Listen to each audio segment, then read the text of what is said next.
What is your American dream? My American dream is just to live a comfortable life, like where I don't have to worry about bills, I don't have to worry about anything. I'm just living comfortably to support my family and be healthy. My American dream is to build the legacy, like my family did, my past family did, that migrated over here. For my children. My American dream is basically live in a world where there's less stigmatism about any culture and just to be more accepting, because I mean that's what America is built off of, a melting pot of different cultures. American dream is to become an entrepreneur, and which I'm planning to start my own business very soon back home in Nigeria. I'm trying to gather a lot of experience and a lot of partners here in America. Nice. Then I'll take them to Nigeria. I just want to be successful, be a role model to the next generation. My dream, I have been into automobile sales before now.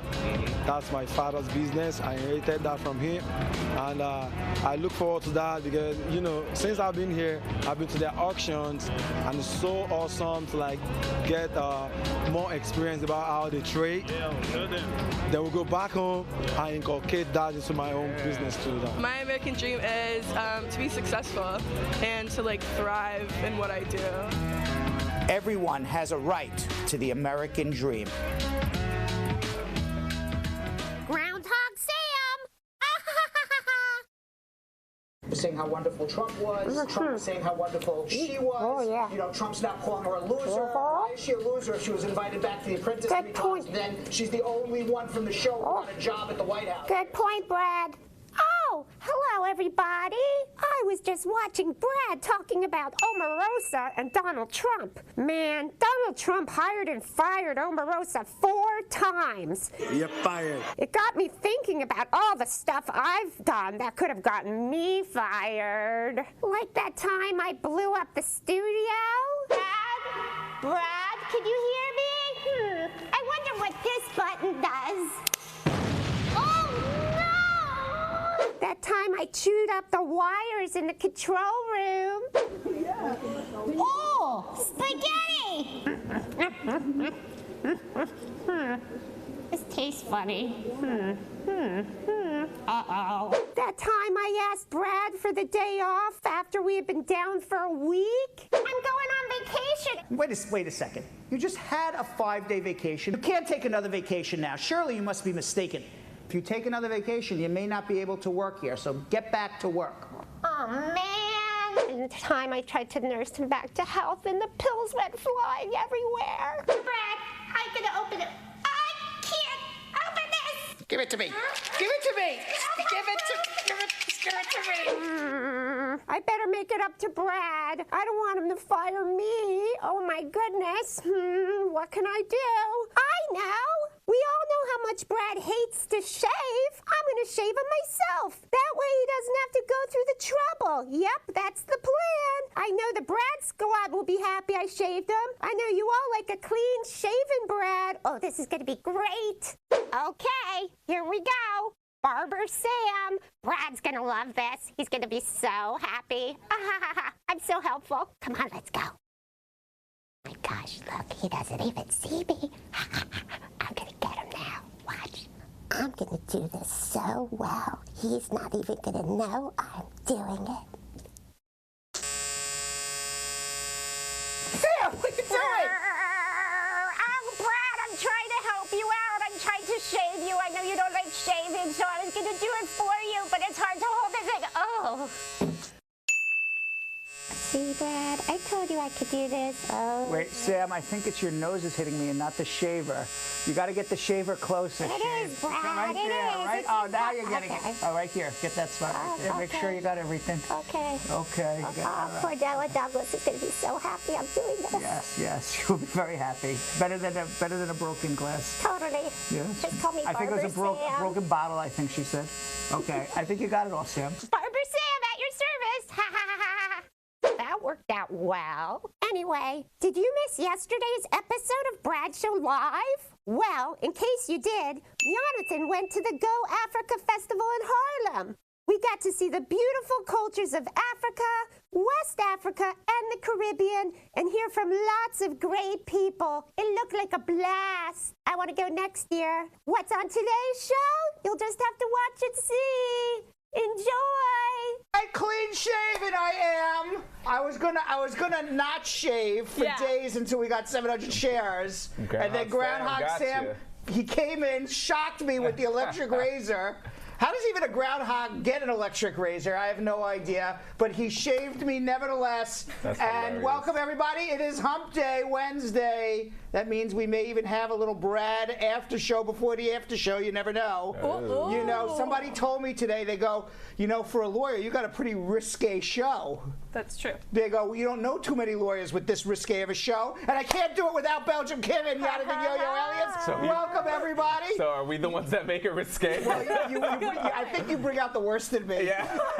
Thank you. I think it's a good thing, not a bad thing. I take that as a compliment. It's a good thing, not a bad thing. So welcome, everybody, and we are going to be answering your immigration questions. We're going to schmooze a little bit. We're going to go down south a little bit today as well. We'll talk about that in a little bit. Nice. But Georgia Unbreakable Forster is the first person on Facebook to say hello, and the first two people on YouTube to say hello is Allen, who says good evening to everybody, and our new buddy Kool-Aid. Kool-Aid. What flavor are you? Kool-Aid. We don't know what flavor Kool-Aid is, but I want Kool-Aid to answer that. We just love the name, and he or she. We don't even know if it's a he or she. Yeah, that right? is true. We don't know. It's like Groundhog Sam. We don't know if Groundhog Sam's a he or she. But Kool-Aid's been jumping right into the YouTube comments for a while already, the last couple week or two. Yeah. And Allen thought obviously Groundhog Sam was pretty funny. Jeff Bosey, hello, one family and all.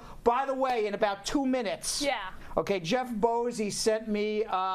He's a aspiring stand-up comedian, as we all know from all of his funny comments in our Brad Show comment section, and he's been there since the beginning, and probably one of the funniest people in the comments. There's a lot of funny people in the comments. I don't want to say someone's funnier than the other, but he's one of the top funny people in the comments, and I think it encouraged him to go do a little stand-up comedy. He sent me his video. I actually want to see it. Yeah, he said it was actually funny. I was lying in bed. I didn't even realize he sent it to me. It was on my Facebook Messenger for about 2 weeks, and I didn't even see it. So I woke up and I was just looking through quickly, and I saw it. I go, oh, he sent it to me 2 weeks ago. I didn't even realize. Oh, wow. And I was lying in bed and watched it in the morning. Watching Jeff in bed, huh? Watching Jeff Bosey in bed. Wow. What an American dream. I'm going to tell you something. You know what? When you have to wake up in the morning and watch Jeff Bosey's stand-up comedy routine as the first thing in the morning, there's really not a lot of exciting things going on in that bed at that moment. Really? I feel like that's devotion to fans. Devotion. Could be also. That's pretty exciting. It could be also. So we're going to show that in a minute or two. Oh, we're going to actually see it? Yeah. I asked him. I texted him back. I said, do you mind if I show like 20, 30 seconds? He said, by all means. Dope. Right? Jeff's all in favor of free publicity. Carol Anderson, the Tiger, hello. Lynn Brown, Barbara Lord, Lisa Bling, Rose, Maud Dukes, Willie Williams, Patrona Collins, Burke Madera, Barbara Lord, Shelly Ann Richard, Smiley Smith, how are you? Dane C. Welcome.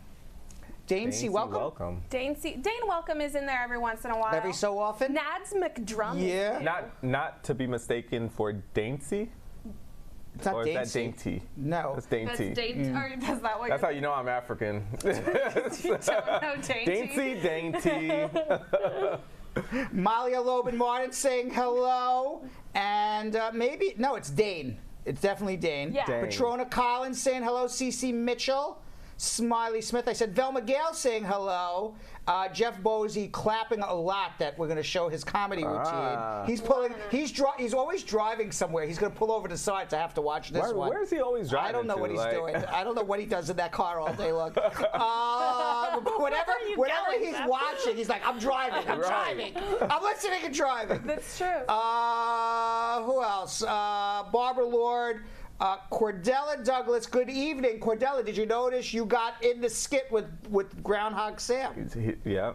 Right? Was she? Yeah, because I said, this is better than Cordella wanting to shave me with the broken bottle. Right. Thanks, Cordella. You made it.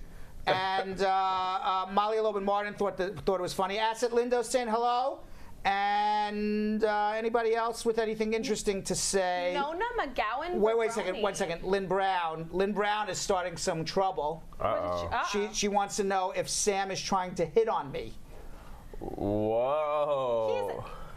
He's more of an assistant as much as a crush, right? Yeah. I don't think Sam is trying to hit on me. I don't think so. Or else it's a poor showing. Poor showing. All right. I think you got to pull out more than an electric razor. Right. Right. To wow me, get me excited. I don't think ever shaving ever really, ever really helped? No, it's not an arousing thing. That's not a sexy moment? It's not a sexy moment. I think Sam was doing that for the female fans. That's what I think. Yes. Has anyone actually, has a woman ever shaved your face? That's weird. No. That would be so weird. That's actually, why is it weird? It's weird. I don't think it is. Yourself.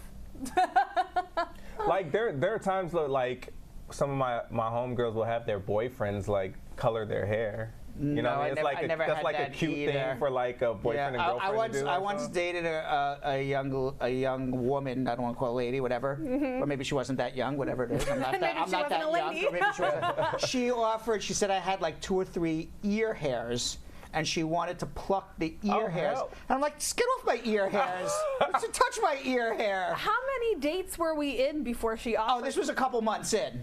When you felt comfortable to talk about the 3 hairs you see, coming out. So then after she left, I'm in the mirror going like this. I don't see anything. So maybe you should have let her pluck maybe though. Take her up on it. I kind of feel like that was sweet. But I tried to look for it. It wasn't sweet. I got the tweezer and I tried to look for it. Right. And I couldn't find them anywhere. You're gonna need a partner. I think she was being. Oh no. Has anyone ever told you about ear hair? No, I don't have. You have that? I have kind of hairy, so on my ear lobes, I have fuzz, but they're not plucking that. But nothing pluckable. No. Are you sure? Kim, take a look. Kim, how close can you get? How close can you get? No, I see. Listen, what? I see the peach fuzz to which he was referring to, but nothing is in fact pluckable. Nothing is pluckable over there. Not yet. Not yet. Right, wait till you reach my age. All right, you'll get some pluckable things over there. All right, we're already going downhill we're already going downhill on Hump Day Wednesday. Hump Day has begun. Yes. Meanwhile, let's what do we got here? So our top fan, I have it written out already because I'm unable to. I'm unable to talk off the top of my head, obviously. Right. Okay. One of our top fans in the Brad Squad had his stand-up comedy debut recently. Drum roll, please. Oh, yeah. May I introduce the comedy of our own Brad Squad, Jeff Bossy. What is it? I don't know. It's Bossy. I've called him Jeff Bossy, but apparently that was a former New York hockey player. Then I was Jeff Bossy, and I was told wrong. And then on this comedy thing, thing, Jeff Bossy? I don't know. I don't know what it is. He did a great job. He did. But ladies and gentlemen, the comedy shenanigans. Yeah. First time ever presented on Brad Show Live. Yep. This is a moment. A moment. Jeff Bossy, let's watch. So we're all upset that we found out that Toys R Us has closed all its chains. I mean, now where am I going to go ahead and drop off my kids for 6 hours so I can do what I got to do? He's got some laughter. He got some laughter there, Jeff. Congratulations. Dropping off. And by the way, for Brad Squad, and I'm serious about this, if you're doing something kind of cool or fun or funny and you want us to feature you in our Hello to the Brad Squad, we want to feature you. So send us something, not zany and dumb, but something, I think that's dope. Yeah, if you're doing something fun or funny, whether it's a picture or whether it's a video, if you're performing somewhere, maybe you're doing some community theater, you're singing somewhere, you're a comedian like Jeff, whatever you're doing, okay, or any presentation, whatever you're doing, film it. We want to see it, and we want to feature you as part of the Brad Squad because the Brad Squad makes the show. Yeah. Without Brad Squad, there's no show. As Tamika threatened to leave That was a tough game of chicken. That was a tough game of chicken, dangerous. And Tamika won. And Tamika won. It wasn't even close. Well, Groundhog Sam shaved me. I also want to tell everybody that we did a sharing game about 3 weeks ago where we promised them Groundhog Sam T-shirts. I showed the T-shirt. That's true. Okay. Finally, Groundhog Sam paid the bill. Well, finally. The printing bill? The printing bill for the T-shirts. God. We have pictures of boxes in a warehouse somewhere. Wow. There they are. Oh my God. There they are. They're being Federal Express to us tomorrow, finally. Wow. Those are 4 boxes of Groundhog Sam T-shirts. For those of you that won, we will be getting them tomorrow. And then Belgium Kim, because she has nothing else to do all day. Just sitting twiddling my thumbs, That's Brad. right. Brad, you give us something to do, please? Oh, man. Well, now you got So some. now Belgium Kim is going to lick 150 envelopes. Who puts a T-shirt in an envelope? We're putting them in envelopes. Okay. Gonna roll them up thin. My folding skills are Folding also skills. going to be put to the test. Yes, and she's gonna lick 150 envelopes. No problem. And if she survives licking 150 envelopes tomorrow, we will see her at 5:30. You'll let me back on the show. We'll let her back on the show at 5:30, and we will be sending everybody their She's gonna come with a numb tongue. Can you imagine? The first 1/3 of the day. I go, Kim, what's wrong with you? The first 1/4 of the day. That would be hilarious. I'll be like, Sid the Sloth. You know what would even be better is we're gonna have you do all the shirts on the air. I'm just going to be in the corner. All right, wait a second. Here's our contest of the day.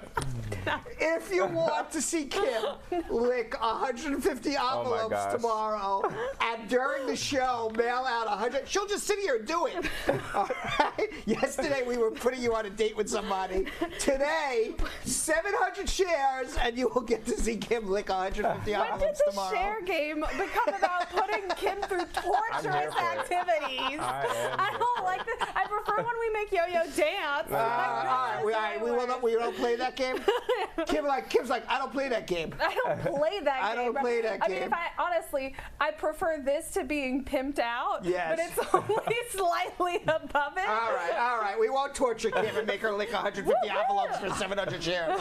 on camera. On camera. See, and they're already starting. Cece is like, Kim, when you're mailing the shirts, don't forget to send my mug.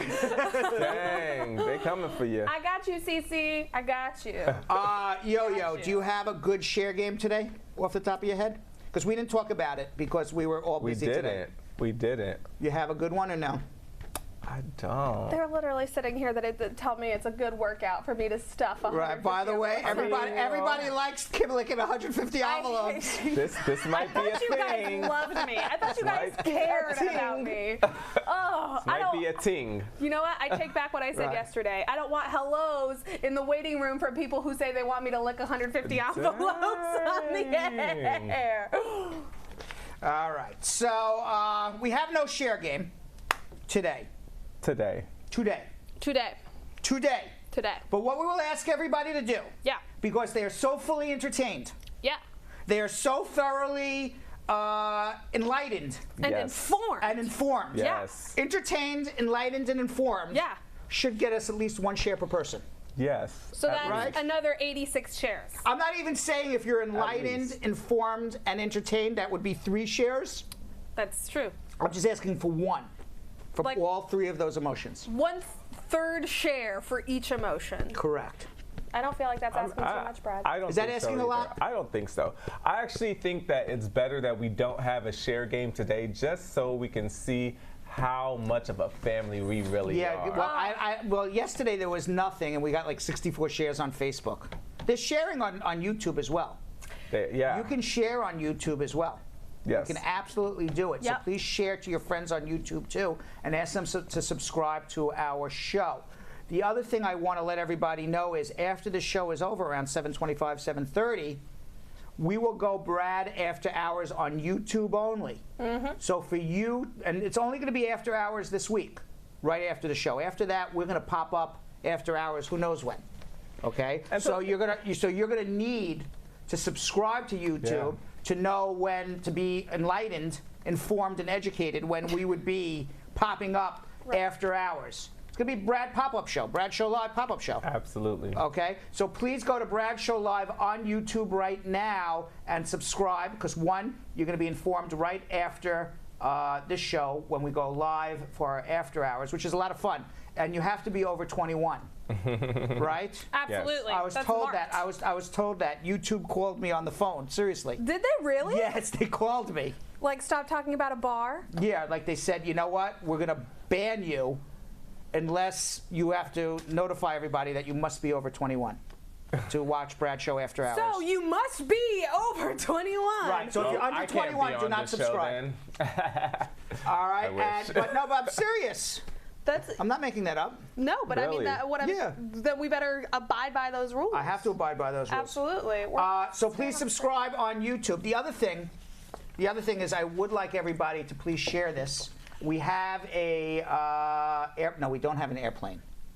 We don't have an airplane. Right. We used to have a guy come across the screen, and he had the body of Dwayne "The Rock" Johnson. Yes. For those of you who are just watching for the first time, a couple months ago we had Dwayne "The Rock" Johnson's body come across with a sign with my head on it, asking people to share.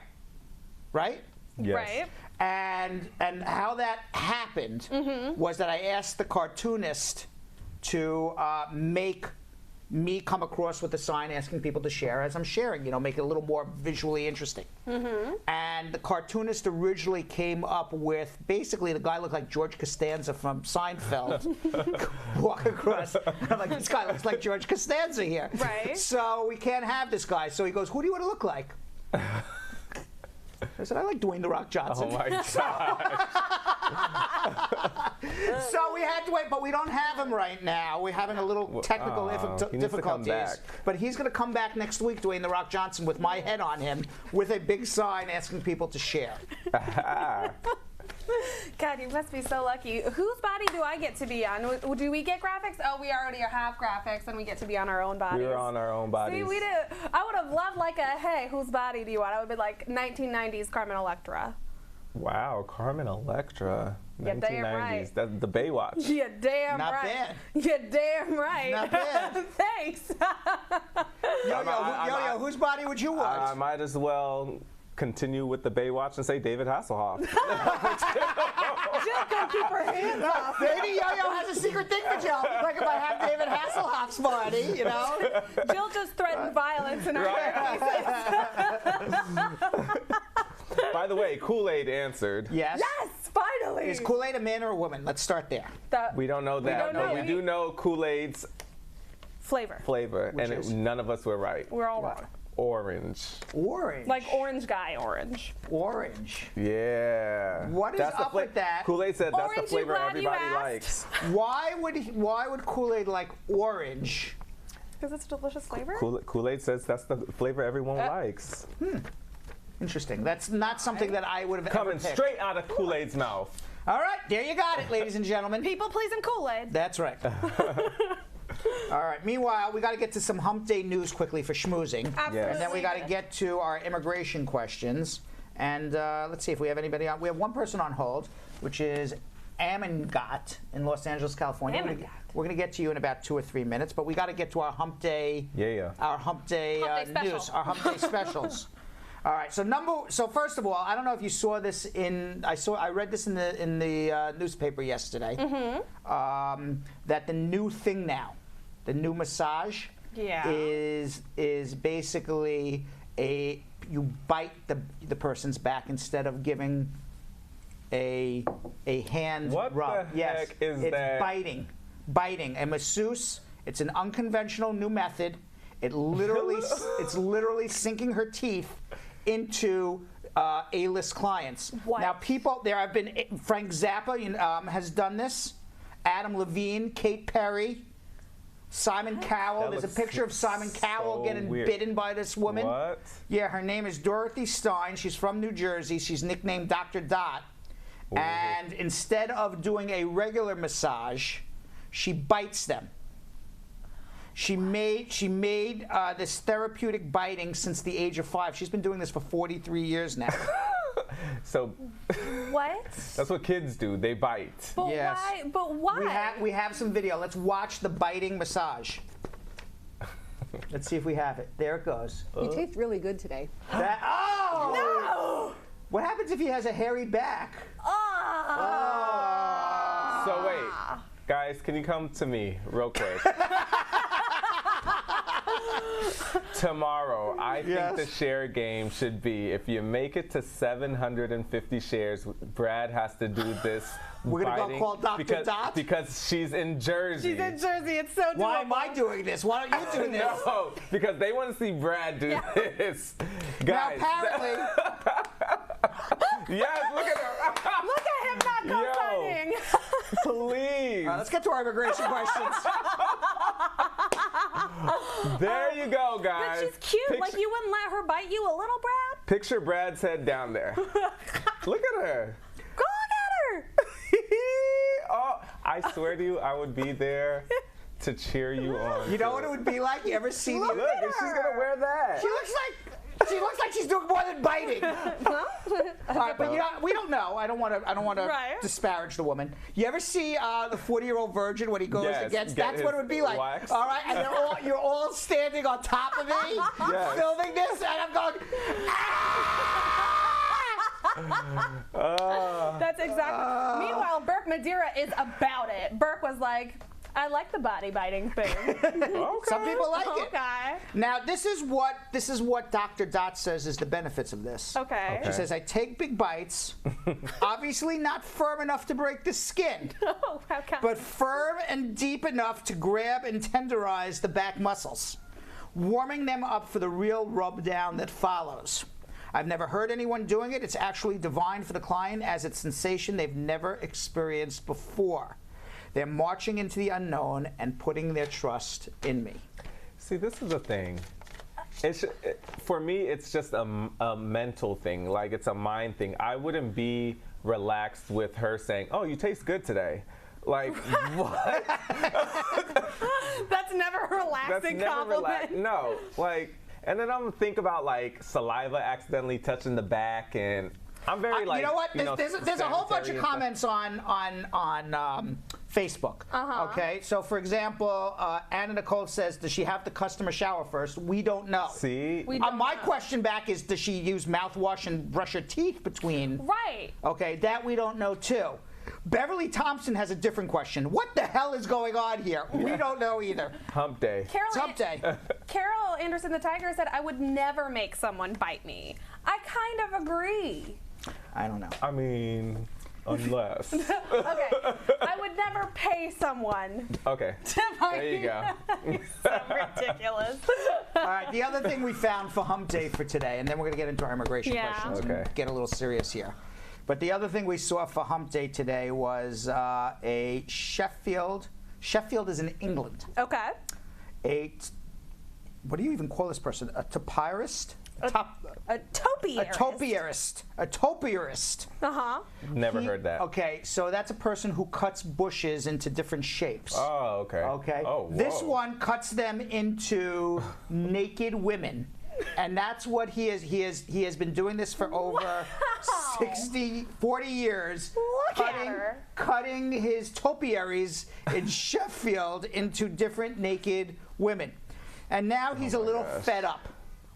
He's fed up because people are now climbing over his fence, drunk, and taking what would be R-rated or X-rated pictures next to the female topiaries.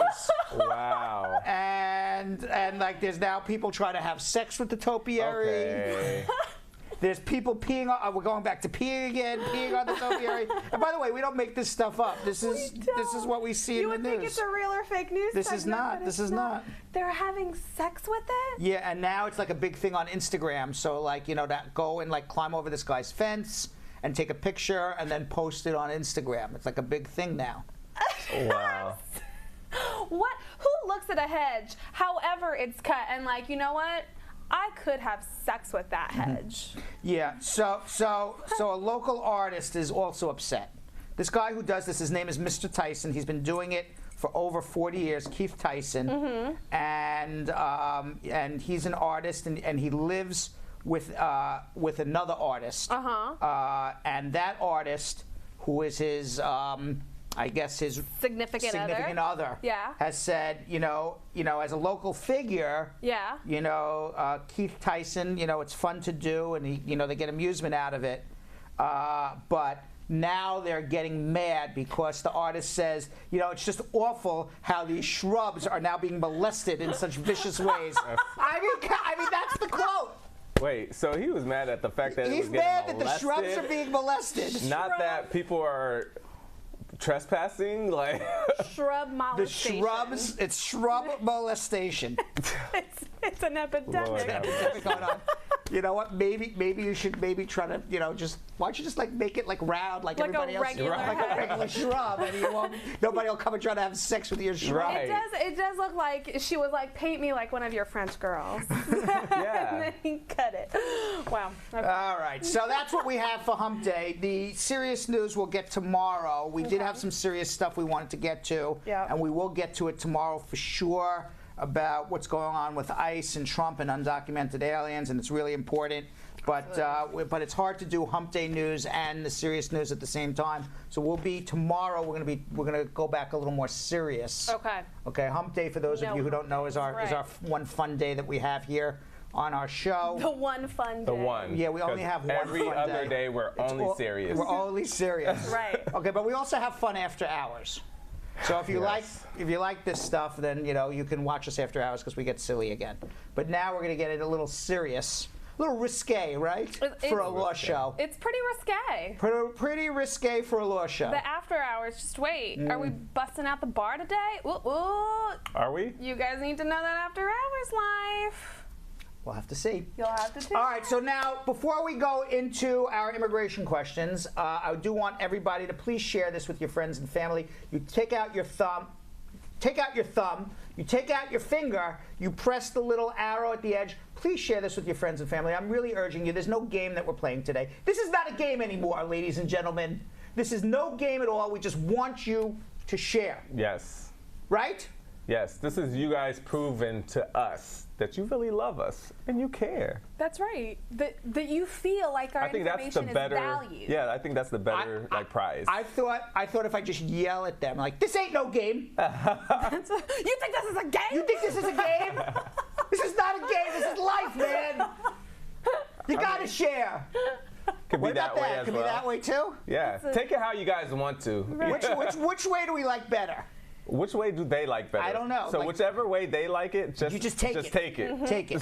So you got both ways. Correct. And of course, you can also follow us on Bradshaw Live for the best of the 3 minutes of your life. You can watch the best 3 minutes of your entire life, because we're going to play the best 3 minutes every day of Bradshaw Live. I'm only kidding. And only on Bradshaw Live Instagram. And what else do we have to say? Subscribe to YouTube, because we're going to be doing this after. Absolutely. And now we have something that we call, I have all of your answers to your immigration questions. Call us right now at 1-800-529-5465. Believe it or not, we entertain and inform, and I have somewhat of a brain on me. I would say you wouldn't know it from the first 40 minutes of this show. Right. But I am going to show people what my true talent is. Amingat, how are you? Hi. How are you doing? How are you? Where are you from? Yeah, good. Like I have one immigration question. Okay, doesn't matter where you're from. What's your question? I complete my body yesterday I completed my 3 months for fingerprints. I'm married with a Syrian girl here. Great.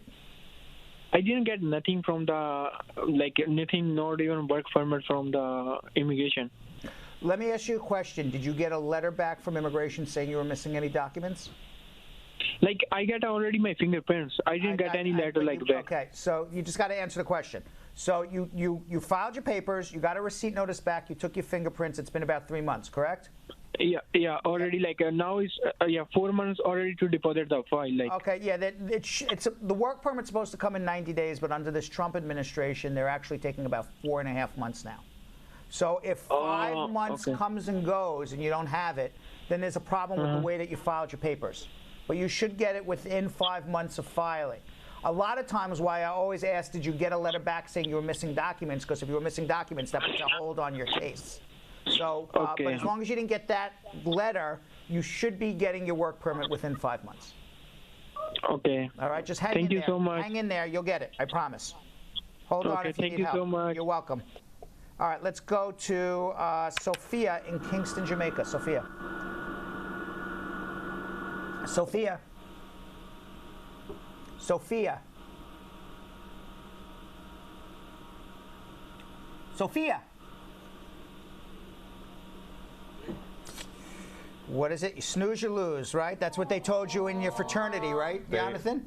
Is that what happens in fraternity life? You snooze, you lose. Well, yeah. Sometimes, if you were, I guess. I'm trying to think of when they would say you snooze, you lose. I don't know.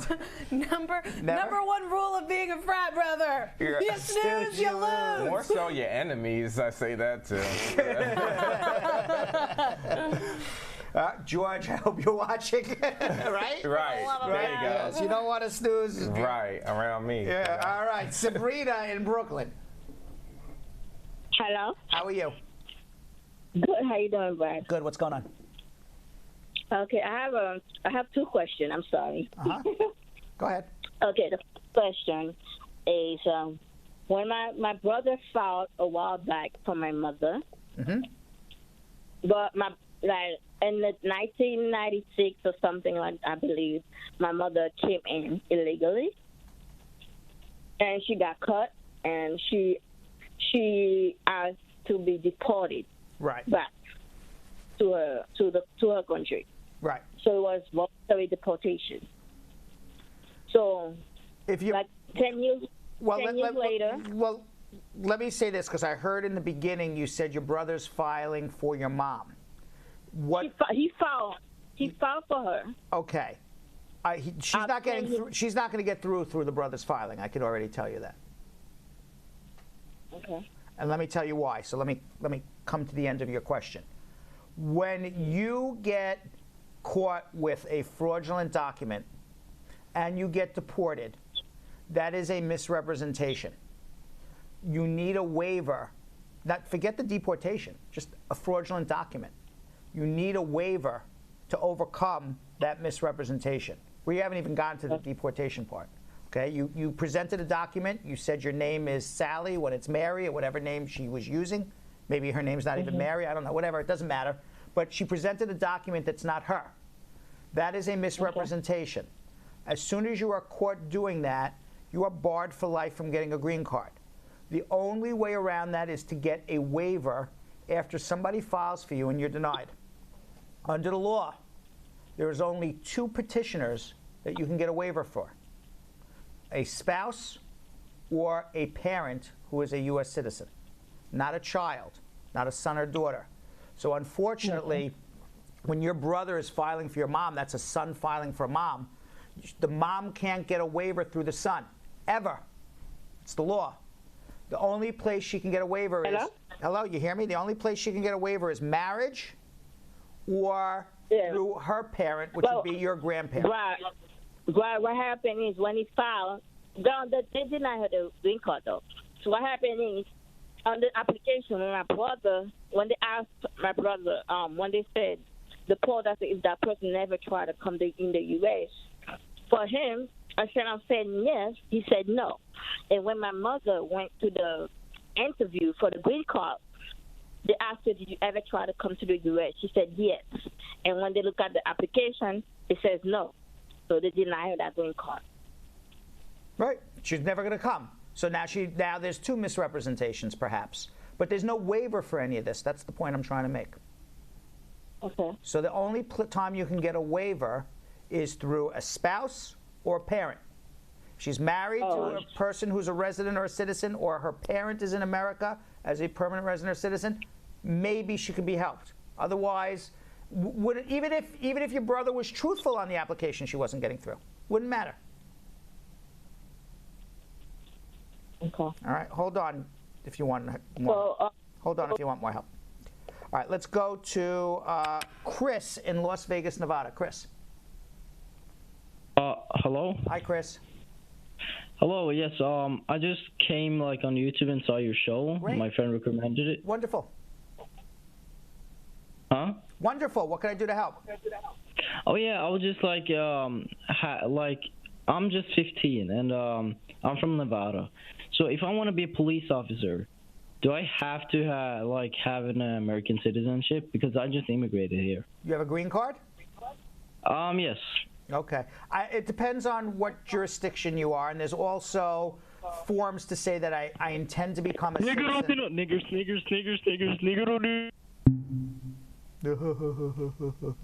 What was that? That was just a stupid caller. That started off really good, like a 15-year-old who wants to be a police officer. I was like, go you, but then... Natalie. Natalie, what's up? Hey, Brad, how you What's doing? going Hey, on? yo, hey, Kim. Hey, nothing. Natalie. Which Natalie we talking to? Is this Natalie Nichols? Nichols, what's wrong with you?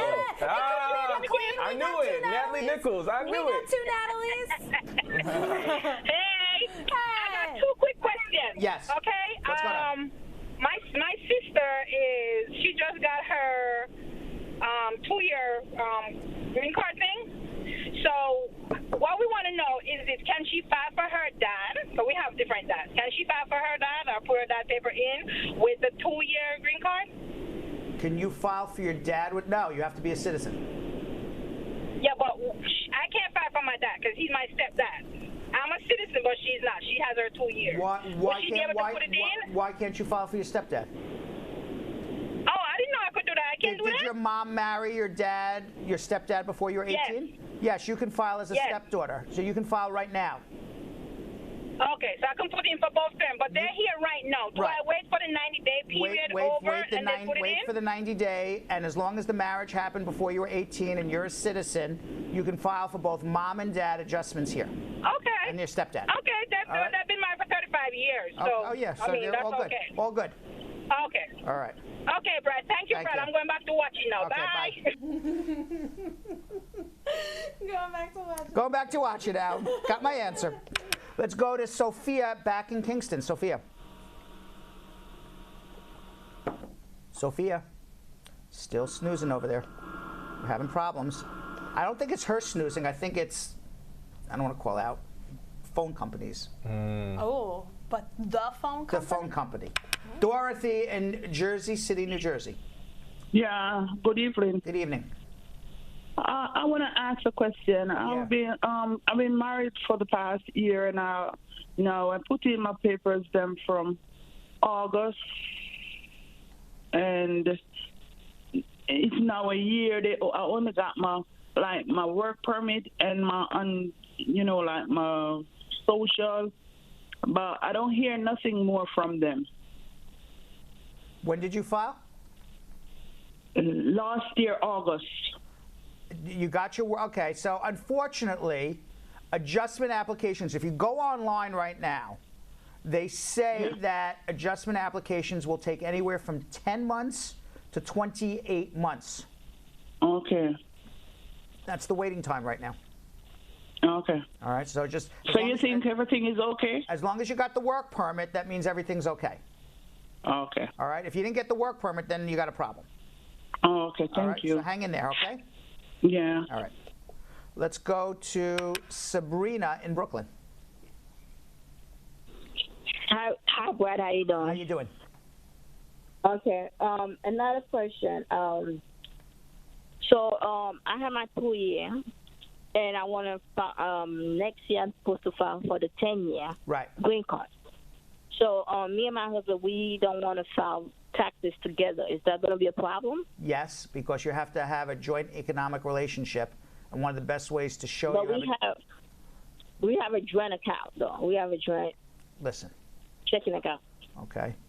You have to show a joint economic relationship.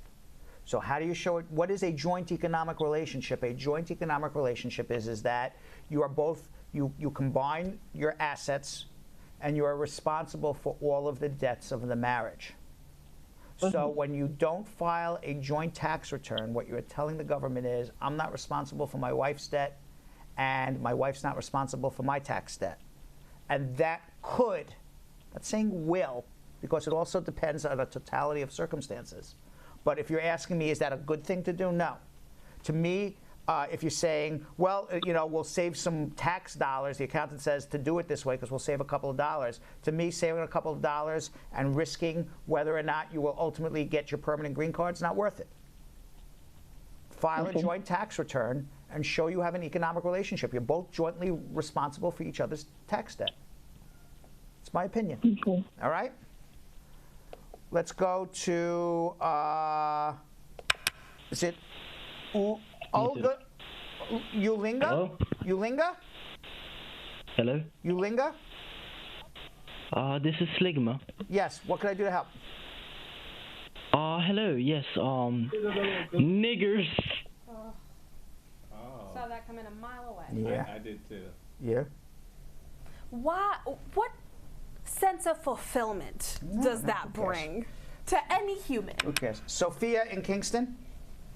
Hello, Brad. Good evening. How you doing? We got you. Okay. Hey, I have a question. Yes. My daughter filed for me, and I got the first paper. But I have a... We keep listening. Wait, what? Pardon me. Ask her, or Yeah. maybe she should do social media. Yeah, you know what you're going to have to do? Tell her to put a social media question. Let's go to Clavin in Chicago. Clavin. Hello? Clavin? Hello? Let's go to Sabrina in Brooklyn. Sabrina. Yes, hello? How you doing? Okay, I spoke to you earlier. Mm-hmm. It was about my mom. Yes. Yeah, so basically you said she has to be married and get a waiver, and she will maybe get through, or her parents to file for her. Say it again. No, you said that she bought for life, so basically even if she Correct. gets married. No, she got married. You didn't hear what I said. I said if she got married, you can only get a waiver through a spouse or a parent. So if she got married, maybe perhaps a spouse can file a waiver for her. Okay. Oh, yeah, she's married. She's married to a citizen. Well, then that's the way to go. Okay. All right. Hold on. You should Thank you. come in. All right. Let's see if we can find Clavin again. Clavin. Hello, Mr. Brad. Good afternoon. How are you? I'm okay, sir. My wife actually filed my adjustment for me already. So we actually my birth certificate. I'm sorry? We lost him also. Dang. Tough phone connections from people today. Yeah, we're getting haters. We're getting trolls. Trolls. Yep. Some people who hang out in Charlottesville for rallies.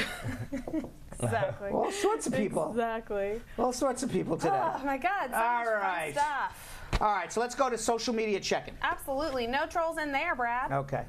Our first question is from Fox Racing. Yes. And Fox Racing wants to know, let's assume that a person was offered voluntary departure.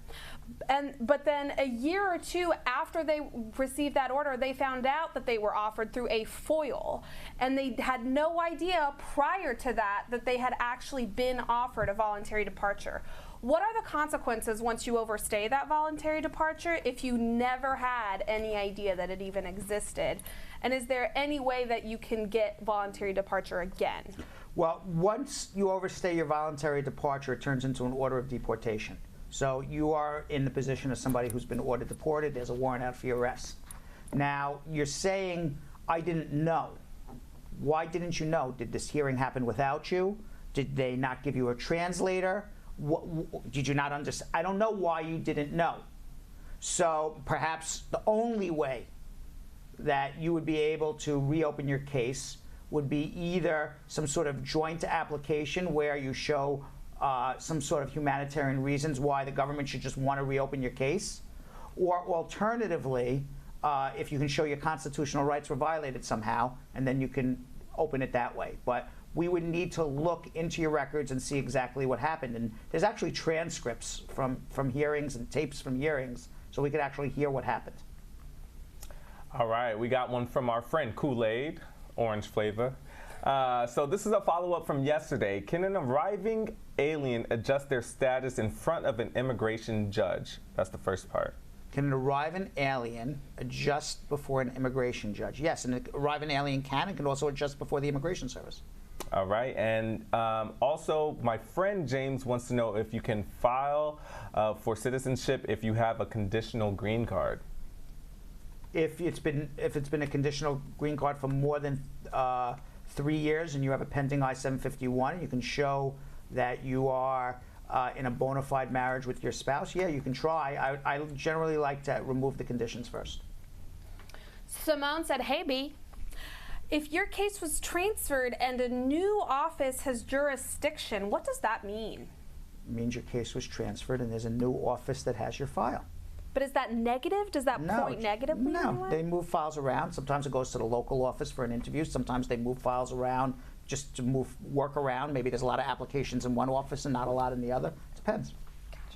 All right, Sharon Brown has a question. Hi, Brad. Asking for my cousin. He is a resident in the United States, and he wants to know if he can travel to Canada or if he needs a visa.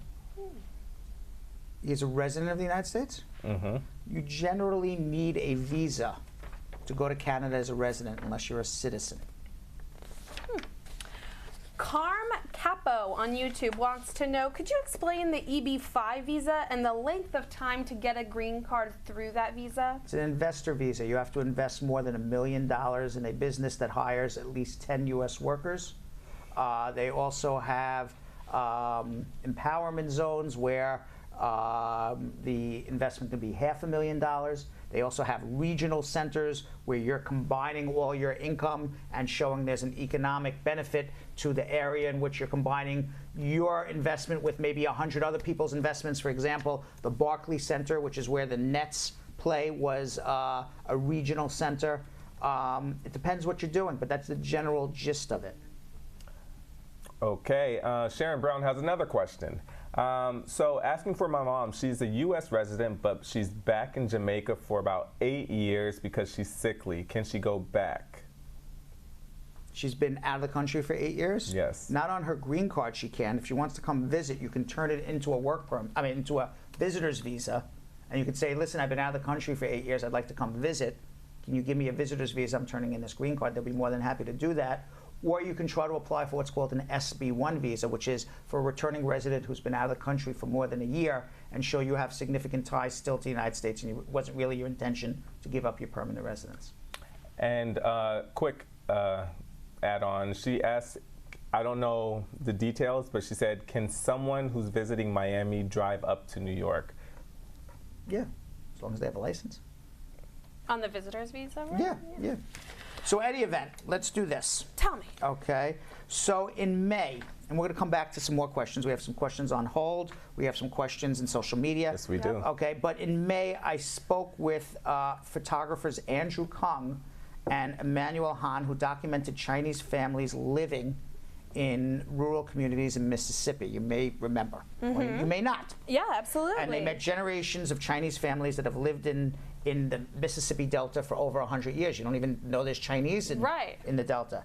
So we found recently some people of Chinese descent who have been living, whose family's been living in the Mississippi Delta for over 100 years. Which is what's really amazing about America is all these different cultures, you know, that you never knew existed. Totally. Okay. So their names are Sally and Gilroy Chow. And Sally and Gilroy were born and raised in Mississippi, and they are renowned for their Chinese, Cantonese, U.S. Southern-style recipes. And they joined me to discuss their unique dishes that they make with their families. Let's watch. Yum. Sally and Gilroy Chow, they were born and raised in Mississippi and are renowned for one of my favorite things in the world, Chinese Cantonese food. But it's a very special Chinese Cantonese food because it has a combination of Southern comfort food, or soul food you may call it, and traditional Cantonese Chinese food. The Chows are joining me today from their home in Clarksdale, Mississippi. Sally and Gilroy, welcome to Bradshaw Live. I really appreciate your time.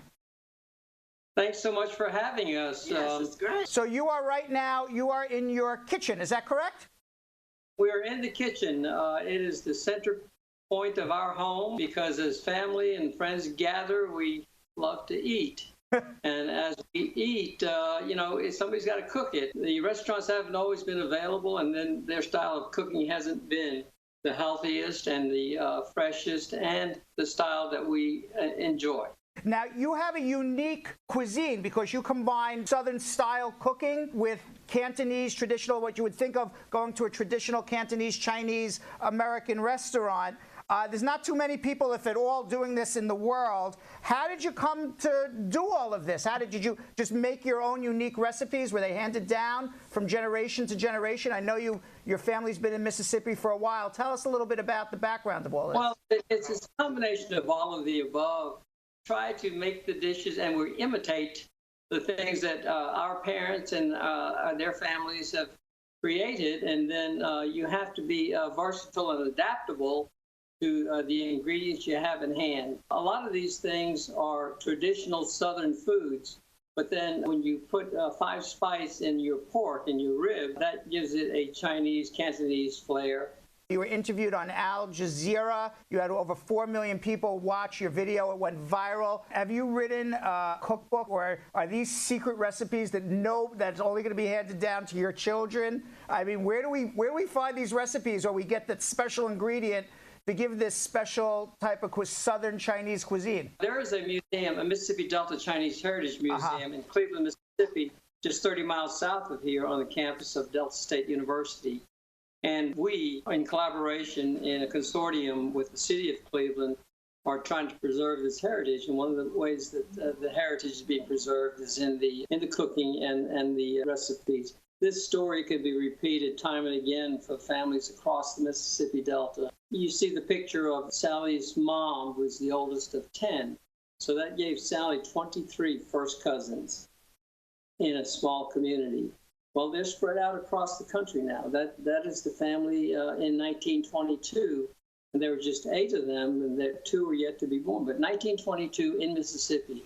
So the Chinese have been in the Mississippi Delta for over 100 years. Do you know the history of when your family originally came here? My father came over as a young man and came in through New Orleans. His father worked on the railroad and spent some time in New Orleans before he went back, because my dad was born in China. And so our grandchildren, to me, are 4th generation Chinese here in the United States. But I was born here in Mississippi, and then Sally was born in Mississippi. In Dublin, Mississippi, the smallest Dublin in the world. It's about 12 miles outside Clarksdale. Our parents came for the opportunity, and as far as we know, they were treated well. Gilroy, that's an unusual name for a Chinese. I was named for a man that helped my father buy the family farm in the early 1930s in Mississippi, and we were actually born on that farm. My grandfather came at the turn of the century, and he made his way down to Marks, Mississippi. And he also purchased land there. He was one of the early settlers in Marks, Mississippi. He had a grocery store. He was very well respected in the community because he always would do what he could to help the community. So now you're both retired. I understand, Gilroy, you were a rocket scientist. Is that correct? Well, I did. I spent almost 8 years down in Florida at the Space Center, working all through the Apollo program. Not that many people got to meet the Apollo astronauts. And that's one of them we're looking at right now, Buzz Aldrin. Yeah. I understand that you were in the room as one of the engineers in one of the most famous times in NASA history when the Apollo, was it the Apollo? 13, right, and they actually made it into a movie, and they were stuck in space, and they couldn't figure out how to get the Apollo astronauts back, and you were part of that engineering group, and Ron Howard made a famous movie about it that was actually able to get the astronauts back and alive back on Earth. Yeah, I was. The team was extremely large, but everybody had their specialty. Now, going back to your cooking, I understand you have a 47-year-old wok. Tell me about this 47-year-old wok, and what are you doing with it? Well, the reason it's 47 years is because my Uncle John, who cooked for our wedding when we had that huge banquet, he says, "You're going to need this." I said, "What in the world am I going to do with this?" But little did I know that it would become very helpful and useful in the years to come. Now our children get together and they have their friends and their cousins. They'll get together on a Sunday after church and they'll cook something that they remember that we had done. Sally, when you go anywhere outside of Mississippi, do you get funny looks when people start hearing you talk? Because it's very rare that you would see a person of Chinese descent with such a thick Southern accent that you have. Do you get like weird looks like, huh, what? Many times we get a smile. And my son and all of us experience many times people say, "Just say something." It's just so unusual. Right. That's very funny. Well, I want you to know, I'm looking at all the food here, and I'm actually getting hungry. I really appreciate your time coming on. Sally and Gilroy Chow, they are going basically viral with all of their different Chinese recipes, and it's a take of Chinese and Southern cooking, and it's very unusual, and they're getting a lot of accolades for this, and it looks just absolutely wonderful. Thank you very much. Thank you, Brad. All right, take care. Now, I love Sally and Gilroy Chow. I love the Chows. Yeah. We're going to bring them back in about 10 minutes. They're going to cook for us. Ooh. All right, we're going to take some immigration calls, but this Chows are going to cook for us. So keep watching. If you like them like I like them, they're going to come back in about 10 minutes and cook for us. Yeah. All right, in the meantime, let's go to Kim in Rockley, New Jersey. Kim. Hello, good evening. Hi, how you doing? I'm good. I'm calling on behalf of my daughter. She was married in Florida in 2014, and it didn't work out when they go on the interview. So they could not prove the marriage, so they said that they write her and tell her she should leave the country. But now she's in New York living with me and remarry.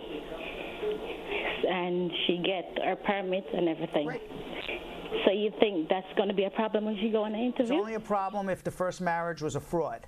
If they couldn't prove it was real and immigration has no proof that it was a fraud, they have no problem. If immigration has proof that it was a fraud, then it's a problem. That's really all it comes down to.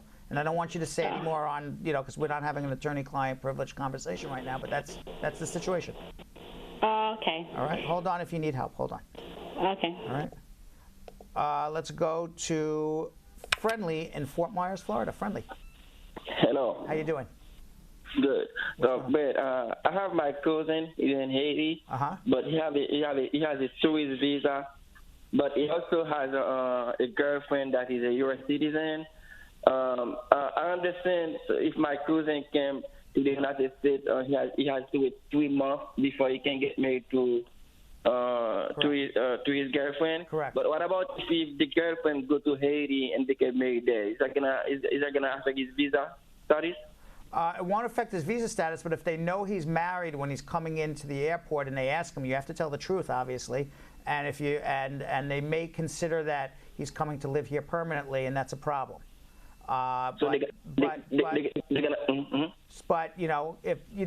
There's 3 ways to do it.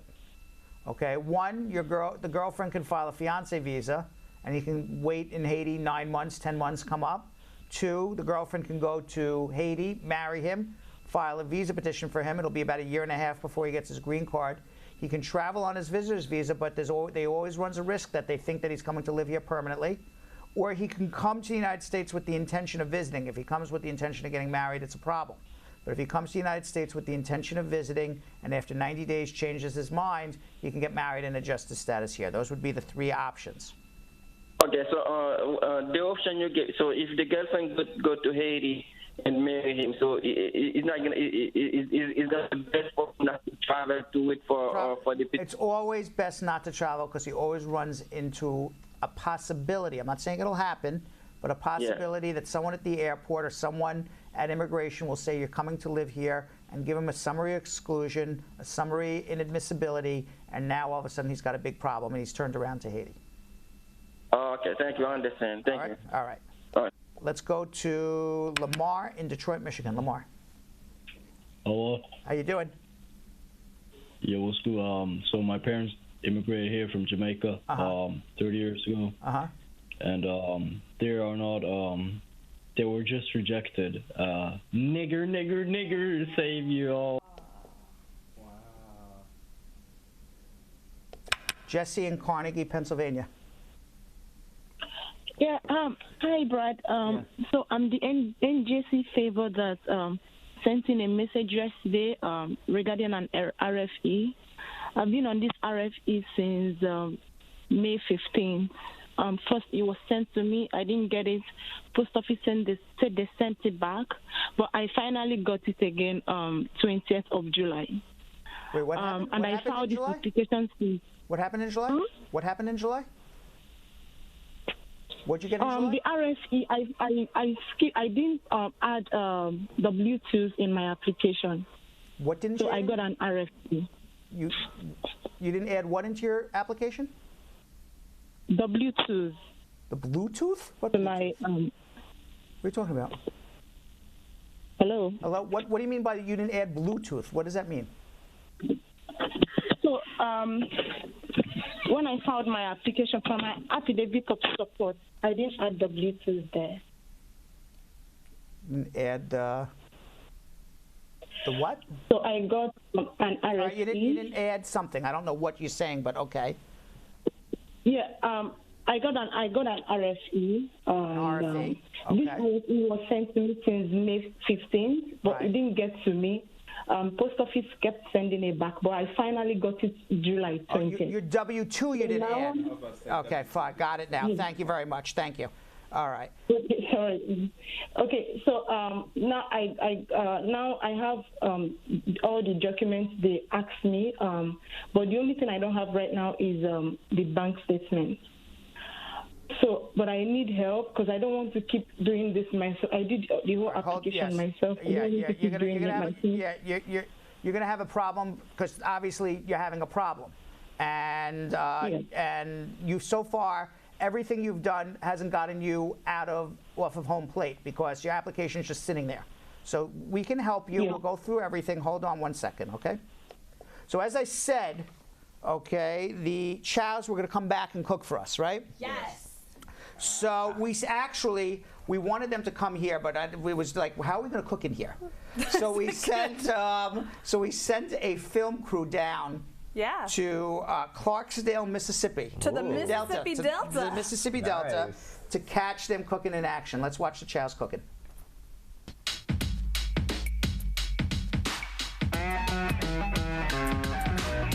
Hi, I'm Gilroy.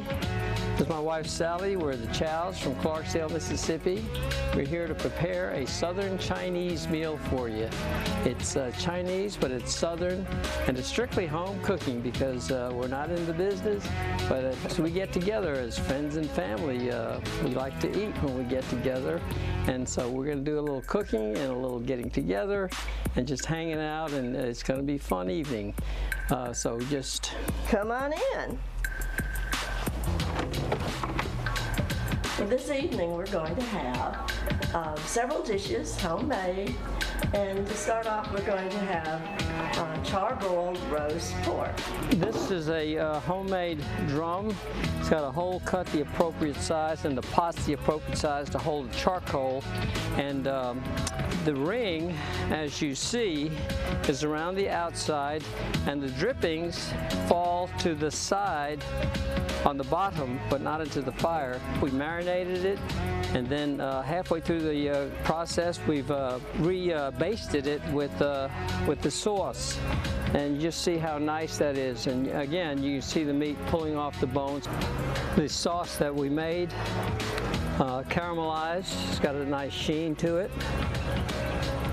We'll also have Delta Southern fried rice, and we call it Southern fried rice because it has bacon. You know, everything tastes better with bacon, and also ham. This is what's going to make our fried rice a little bit southern, to have some ham in it. Everything is diced, so it's the same texture. Since everything has to happen quickly, you want to have everything ready at hand. Pre-cooked the bacon so that it's nice and crispy and done, because we don't like floppy bacon. And then we use the oil, and you'll see later how that's used in the dish. Shrimp, peas, Vidalia onion, green onion, celery, ham, bacon, scrambled eggs, bacon fat, and then the rice.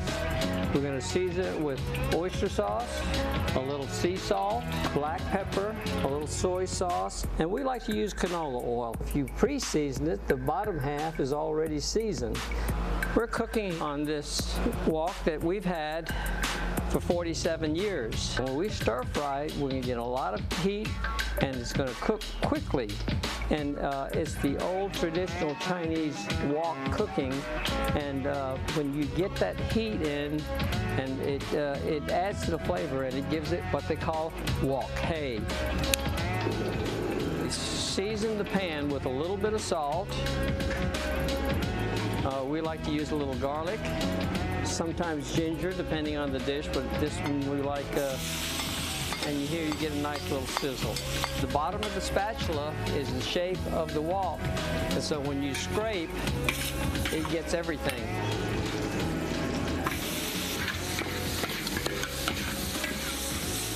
Give it a nice mix. So we've got our ham. This time, since we're coming in with the vegetables, we're going to give it a little salt, peas, celery, onions. You can just smell those flavors marrying.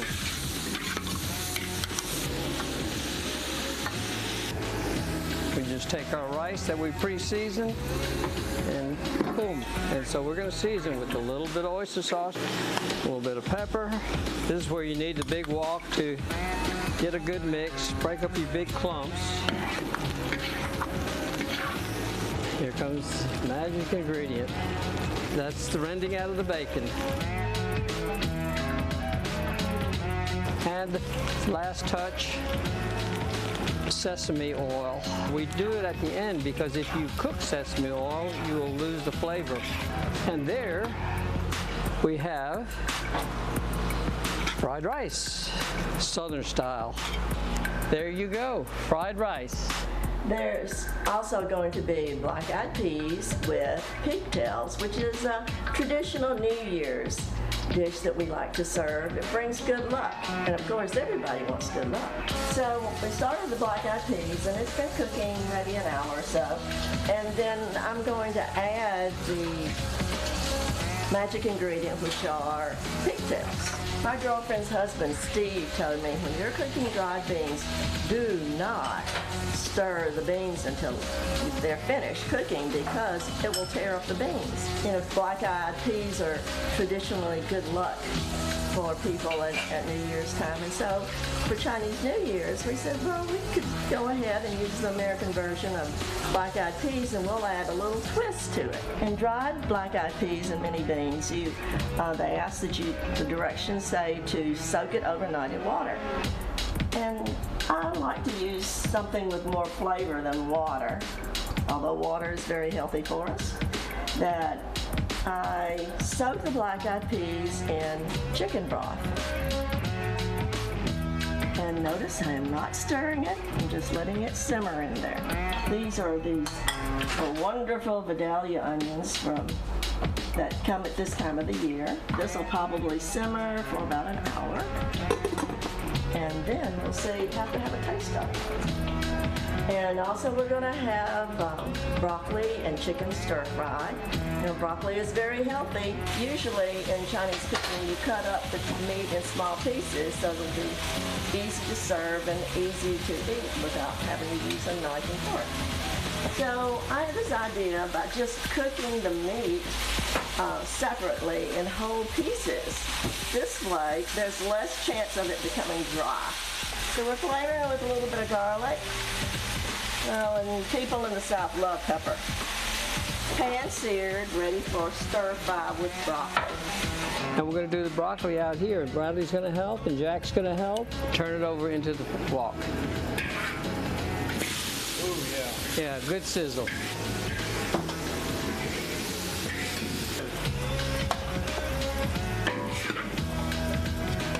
So I like to make my gravy a little bit thick, anticipating that it's going to have more liquid from the veggies. So you got to keep the broth going, stirring it so that the gravy doesn't lump. Okay, Bradley, I think we can drop that chicken there. Okay. All right. Okay, ready for the broccoli. When we blanch the broccoli, I just put a smidgen of soda, baking soda in it to help it retain its bright green color. Okay, I'm going to put a little oyster sauce. This is one of my favorite ingredients, sesame oil.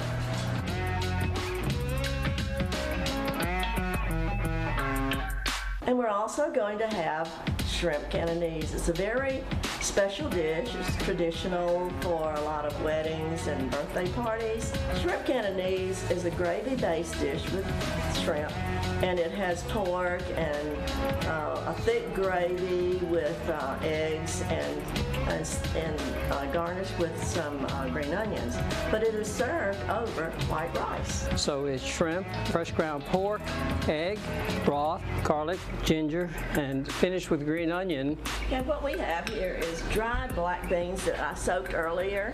We like to mix it with a little bit of garlic and then a little bit of soy. This garlic and ginger will infuse into the oil. It will flavor everything. So then we'll take the pork. You hear that nice sizzle? That's great. We want the pork to get a nice sear to it. This is definitely heat in the kitchen. It's a hot summer day in the Delta.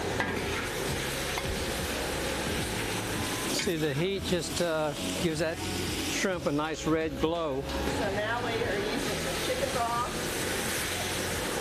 You might think, well, it doesn't look quite thick enough. So what we're going to do is we're going to use eggs as a final thickening. And we just stir it. We don't beat it.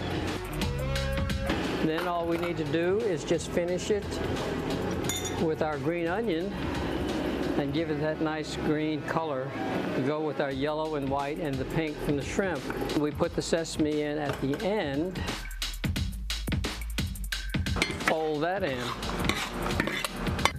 That's shrimp cantonese. And for dessert, we're going to have Aunt Wanda's sponge cake.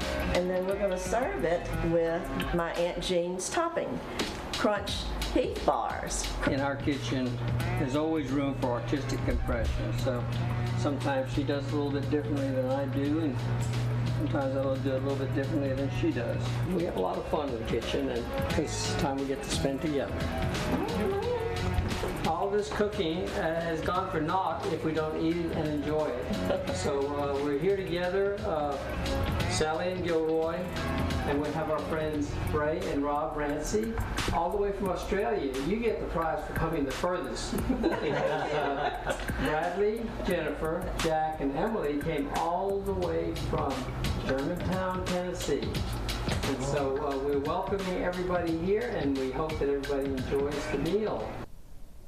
I just got a call from my cardiologist. He said, stay away. Don't you dare go down. Don't you dare go down to the Mississippi. I thought you were going to say. I am starving watching that right now. I thought your cardiologist was going to say, you got to close your eyes. Because you could actually get, feel the fat. But it looks so good. And then, of course, everybody wants to come and cook Jamaican food now, too. Somebody said that they want Jamaican Chinese food.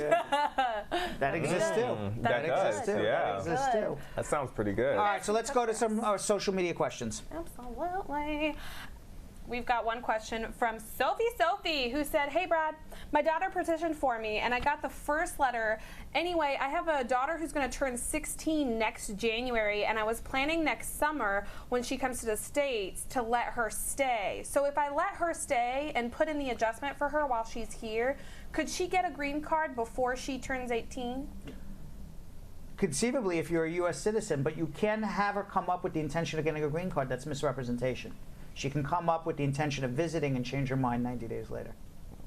All right, Fabian McBeam asks, I got married last week in Florida, but my wife would like to use my last name. The marriage court said that she should go to Social Security to have her name changed, but she doesn't have a work permit or a Social Security card as of yet because we didn't file the paperwork as of yet.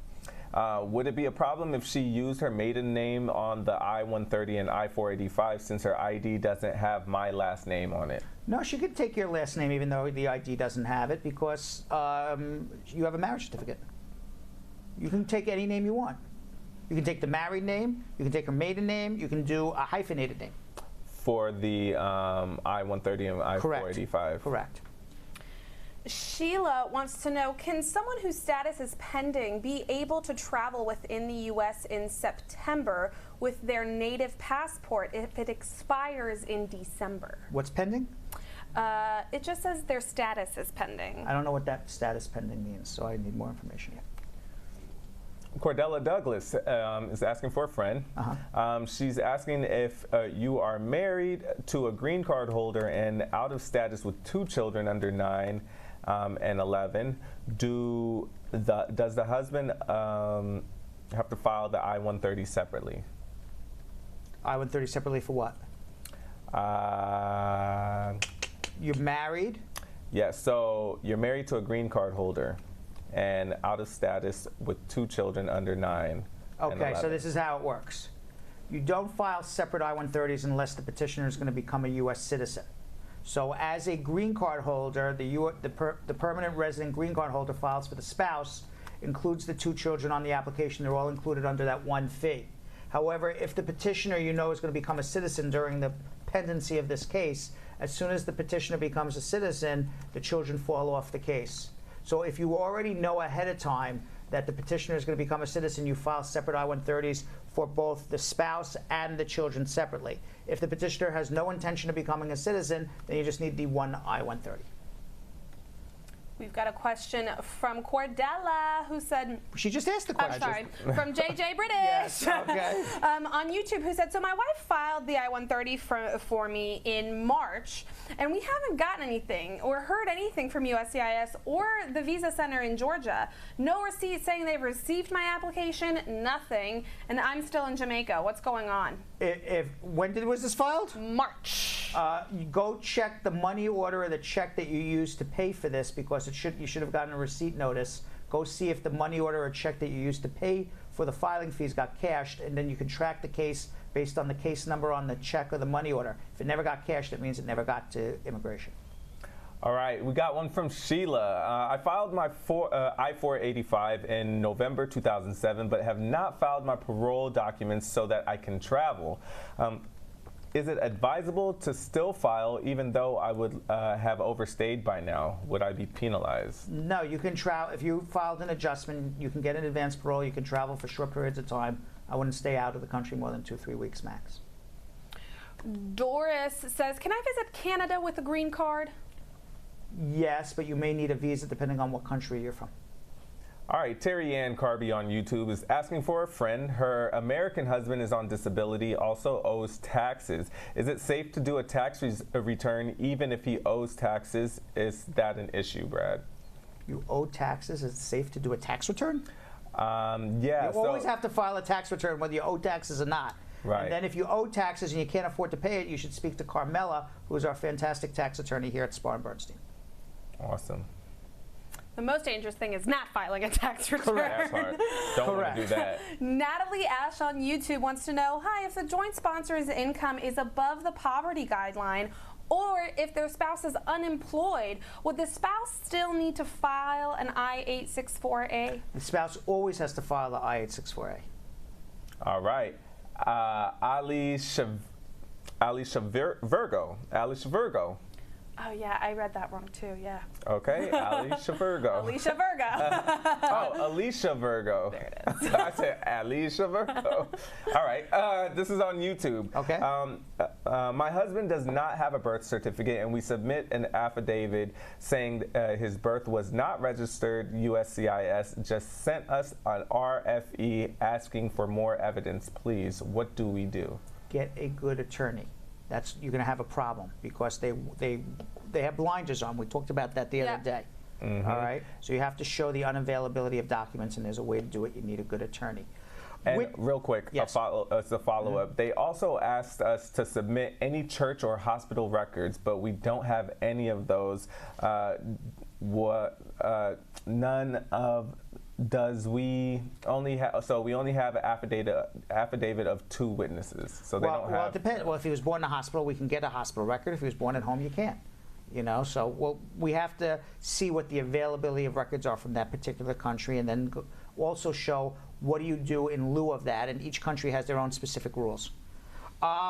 With that being said, with that being said, we spoke a while back to a gentleman, and I think it's appropriate to play today. Yeah. His name was Wilmot Collins. He's the mayor of Helena, Montana. Oh, I love him. He is originally from Africa. Mm-hmm. Yes. And he has a really amazing story about how he came from Africa to the United States. He's an amazing man, and he is now the mayor of the largest city in Montana as a naturalized U.S. citizen. He was interviewed by Jordan Drydell Roberts, if you remember, was one of the major people at the Department of Labor who was a white American who refused to hand over the names of immigrants to ICE for deportation, that he was obtaining those records through the Department of Labor. Yes. Let's watch. It's really important to watch. Mayor Collins, you were originally from Liberia. What made you decide to emigrate to the United States? Well, I didn't decide. It's just that we got into a bloody civil war. Liberia was established by slaves that were freed from America. And they went back to Africa and they established a government on that land. And Liberia is the first independent African nation. In fact, when the slaves arrived, they named places like what they were used to here. Because in Liberia, I'm from Maryland. We have Louisiana, we have Georgia, we have Mississippi, and I went to school in Virginia. Those were places the slaves lived. Things got really terrible when the military took over, April 12, 1980, and things got different. Because in Liberia, if you couldn't say anything positive about the military leader, you dare not say anything negative. A lot of people fled Liberia because things were not just the way it used to be. And one of those that fled was Charles Taylor.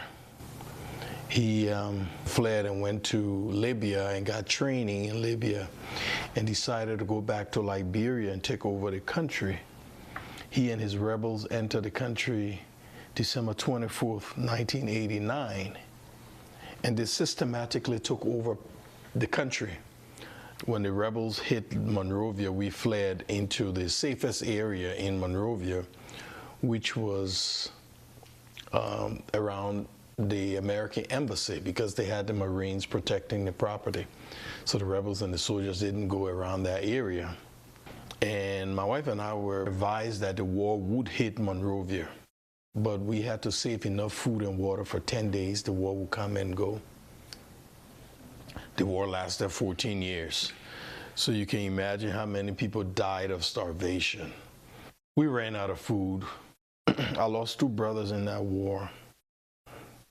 The war got so bloody that other West African countries saw how bloody the war was and decided to get together and send peacekeepers into Liberia. And when they sent peacekeepers, they told Liberians, if you want to leave on the ship that brought in the peacekeepers, you're allowed to leave on the ship. So the first ship came and left. We were unable to get on it. The second ship came, and my mom, my brothers, my wife, my sister, we all sat down on a Thursday evening and prayed about it. We were wondering whether we should go or not, but we eventually decided we were leaving. When we got to the port to get on board the ship, the line was more than a mile long.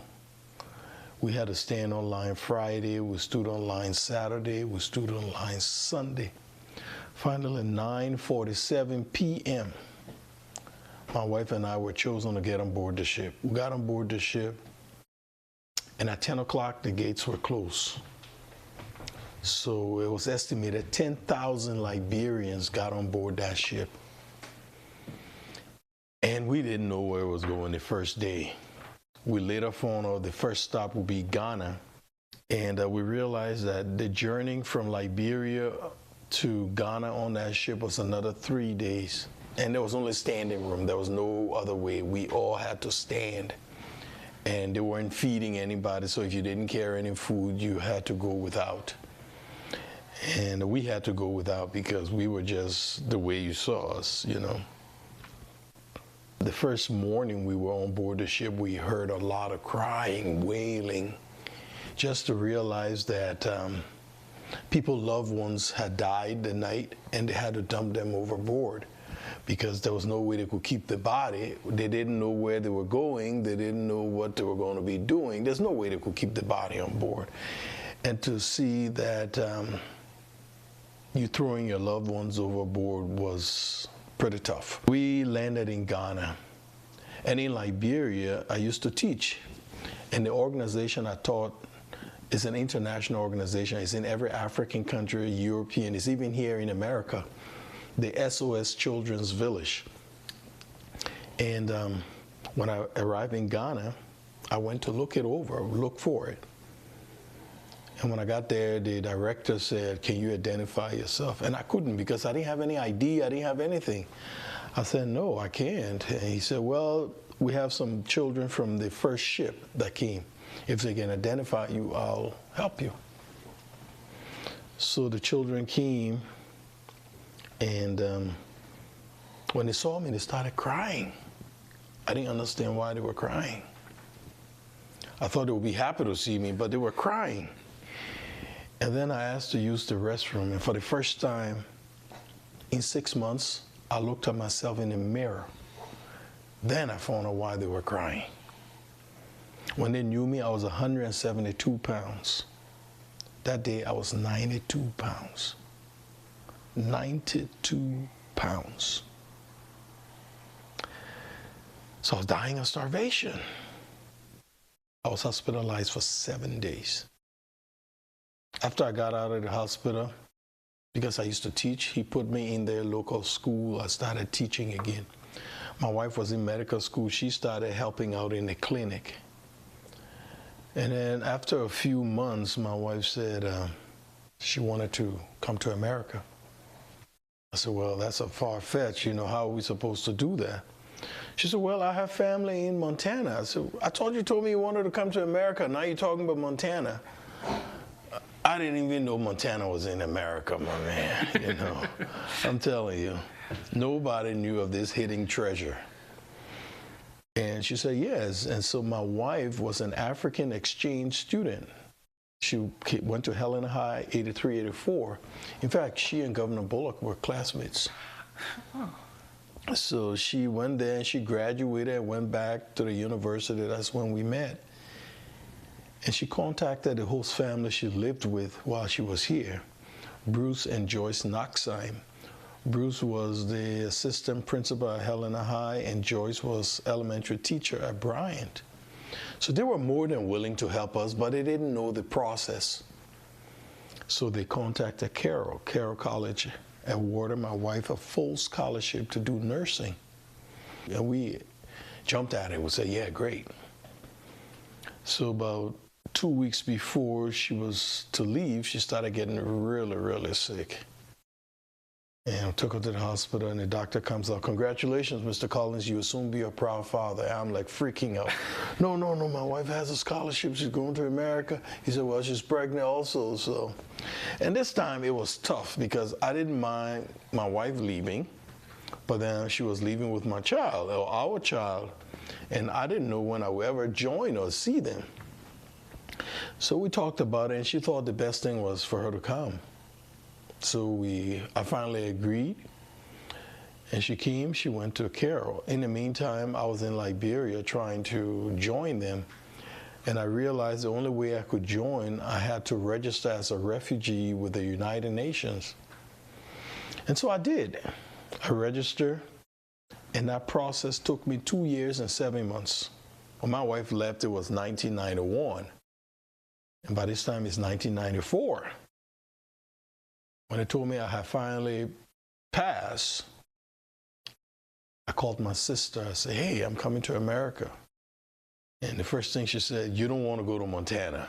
I said, why? My family's there. She said, I was there in November, and it snowed 4 days, and I didn't see any black people. So I said, well, my family's there. I got to go there. But anyway, when I landed and saw my daughter for the first time, it was an emotional time, you know. When I saw my wife saying, there's Daddy, go to Daddy. And she, you know, slowly, I didn't want to startle her because I knew she didn't know me. But she came running to me and hugged me, and man, it was pretty emotional. We moved in with the Knoxheims, so that's where I lived. And I got a job my 3rd week here, so started working. Wow. It seems like you were pretty welcomed here in Montana. Oh, most definitely. With the people, I met a lot of decent people. So that's what kept me going. Now, how long were you here before you ended up becoming a citizen? Oh, about 7 years, because first I was a refugee, and that would take a year, and then you can apply for permanent resident. And then you be 2 years permanent resident, and then you apply to be a citizen, and that's 5 years. So it was about 7 years I took, and then we went and we filled out the paperwork, took the tests, the written tests, the English tests, the current event, and then we got sworn in, I think 2004, I think. So you started out working in the schools. How do you go from working in the schools to mayor? That's a long process. And not only that, do you see Kessler School just across the street here? Yeah. When I worked at Intermountain Children's Home, I worked at Kessler as a janitor. Yes. I worked there as a janitor. I would go to Kessler after school at 3:30 or so, clean the school, come home, sleep a little bit, go to Intermountain.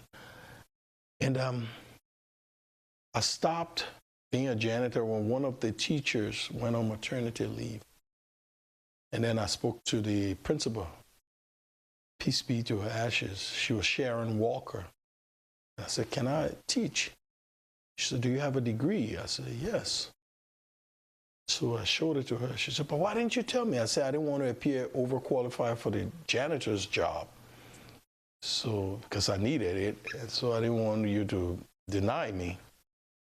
She said, what you need to do is go to May Butler Center and register as a substitute teacher, and then I'll keep you in the classroom. So I did that, and I started subbing. I still remember my first day in the second grade class. This little girl said, oh my God, the janitor is teaching us today, you know. You know, kids, they say the darnest thing. Yeah. And that's fine, you know. And then I wrote my name on the board. I'm now Mr. Collins. I'm no longer the janitor, you know. No moss was growing under my feet, man, none. I work at a VA hospital for 10 plus years as an administrative officer. I work with immigration, Homeland Security as immigration service officer.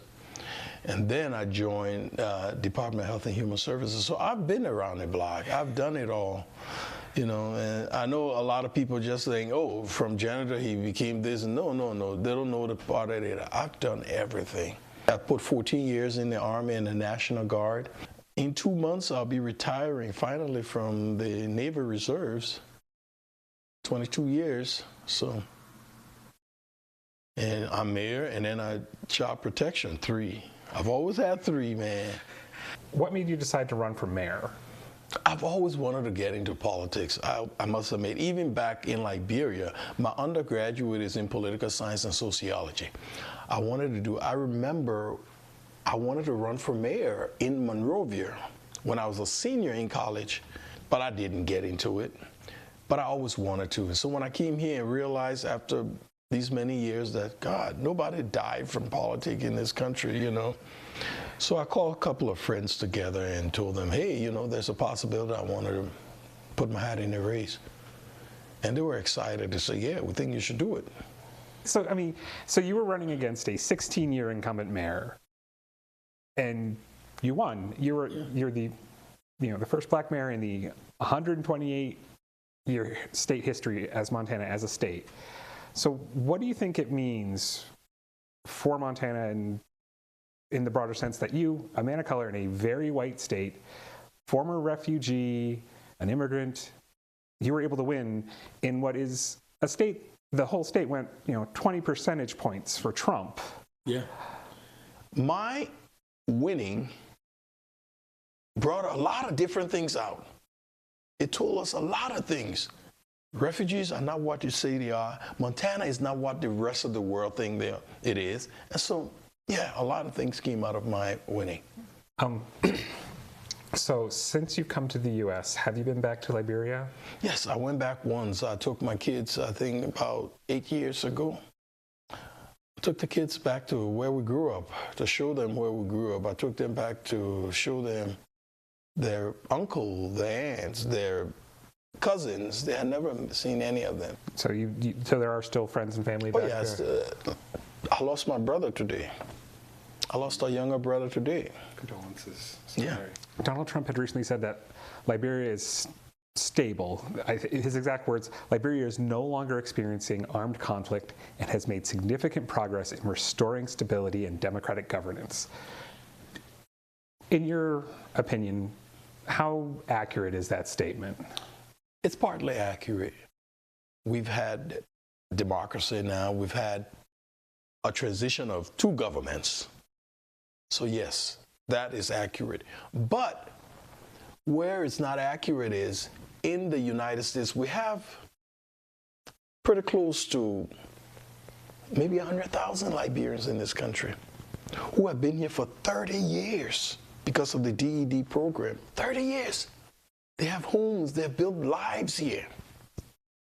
And for him to say 100,000 people can just go back to a fragile economy, Liberia, it won't work because the 100,000 people leaving here and going back, they don't have jobs. It's not going to work. And the economy cannot consume them. The country is not ready for them. And so him telling people to get ready in a year and they should be, that's wrong. And all of them have American kids. All of them have American this, American that. What do? You break families apart? That's apparently the plan.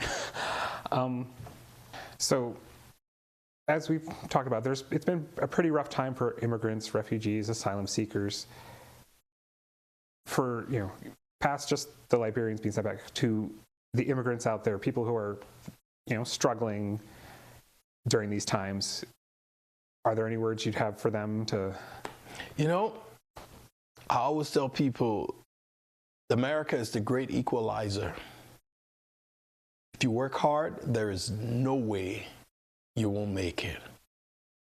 I encourage other immigrants to continue to work hard, stay clean, and do the right thing.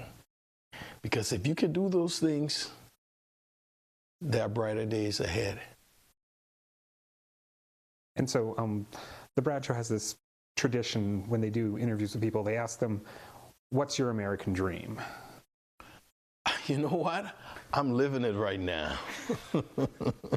I'm living my dream. I mean, you know, I have two kids.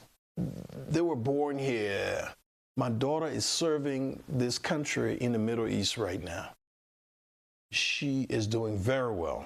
My son is graduating in May from the University of Montana.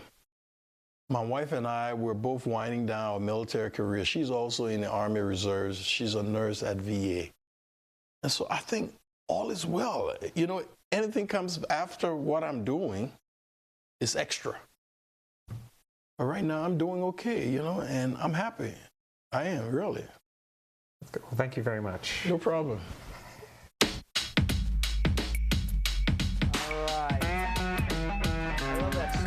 I do too. I love that story. Absolutely Great love story. A true American dream. Yeah. All right, let's go finish up social media quickly. Absolutely. All right. I have Sheila. I filed my I-485, so my status is pending. She had the question about about traveling on the passport, on her native passport that's expiring in December. Yes, she can within the United States. Dawnette said, how long is medical valid for when you're doing the adjustment of status application? I did my biometric already. It's 1 year. All right, Angus says, my wife has her Social Security number through the J1 program. Okay, she filed on a visitor's visa and overstayed and worked. Do you think it's a good idea for her to put the company she worked for on the adjustment form along with her SSN? Or should she also file for her taxes? She's adjusting through her husband? Is he a U.S. citizen? Yes. Well, if the husband's a U.S. citizen, tell the truth. You should always tell the truth, but the fact that you worked illegally is not a bar to getting a green card. Okay, and should she also file her taxes? Absolutely. We've been getting that. Yes. Lately. Michelle said, hey Brad, after going to immigration court for my removal proceedings with my approved I-130, the judge was ready to close my case when the DA claimed that they have evidence that my previous marriage was fraudulent. So they scheduled me for an individual hearing, and what's going to happen, and why are they now coming up with this? The judge is asking for affidavits about what happened in my previous marriage. They would need to prove by a preponderance of evidence that you entered into a fraudulent marriage. Someone has to come and testify. I don't know what they're going to have. In other words, maybe your ex-husband signed a document saying it was a fraudulent marriage. But unless the ex-husband's going to come and testify to that, you can't cross-examine a letter. Or unless an immigration officer is going to come and say, I interviewed them and I have proof it's a fraudulent marriage. But someone has to come and testify to this. All right, for the last one, I don't know if it's really a question, but maybe just a story and maybe see what you feel about it. What do I do? Yeah. So Fox Racing on YouTube says 30 years ago, a lawyer filed a motion to reopen an INS I-30 decision, and voluntary departure was offered without hearing. The lawyer failed to let the client know. 30 years later, the client found out through a FOIL. Well, I think you should do a second motion to reopen. So this happened 30 years ago. So was that 1988? Yes. Mm-hmm. So in 1988, they were calling it orders of deportation. Now they call it orders of removal. If you're lucky, it was 30 years ago, because on an order of deportation, you're allowed multiple motions to reopen. So if this lawyer screwed up a motion to reopen and you have a constitutional right to reopen your case, you're allowed to keep filing motions to reopen until you get it right. In 1996, when they changed the laws and they now said when you're in deportation, they're now calling it removal, you're only allowed one motion to reopen. So if the lawyer already exhausted that, you would have a problem. Luckily, if I'm doing my math right, this happened prior to 96. You can do multiple motions to reopen. You should be coming into my office, bringing this FOIL, same thing, into my office. Let's review it and figure out what happened. And Fox Racing also just wants to add that this person that didn't know that he was offered voluntary departure still lives in the USA for 35 years. Sure. Good moral character, pays taxes, no criminal records. And there's no bar to making a motion, again, no bar to making a motion to reopen from something that happened 30 years ago. The laws changed in 96, so it's much easier for cases that were pre-96. Awesome. That's it. All right, so we have comments of the day? We do. Can I just, Dawnette just slid one in. What? She said when do you recommend her actually doing her medical? The interview hasn't been scheduled yet. A couple weeks before your interview. There you go. We do have comments of the day. We have comments of the day? Absolutely. We have four. Our very first comment of the day is from Shan Kiri Christian, who said, you know you've arrived when you got trolls, Brad. Yeah. We're big time. Maybe. We're big time. Maybe.